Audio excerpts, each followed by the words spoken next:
Vasant simply means spring, the fifth day of spring.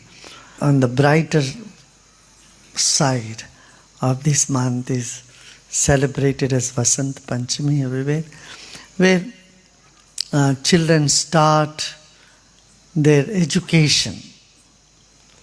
The first letters are written by child, which is considered to be auspicious day, one of the auspicious days. The other one is in Vijayadashami.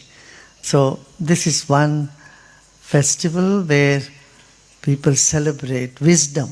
Saraswati, the goddess of wisdom, is depicted sitting on a rock or on a white lotus.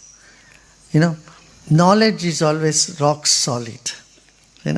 Once you gain the knowledge, it stays with you. Then Saraswati has 4 arms. In 2 arms she has musical instrument, the veena.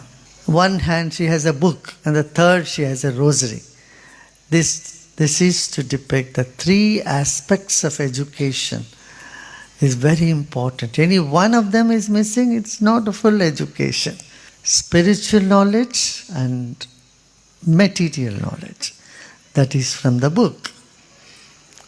And then music to balance these 2.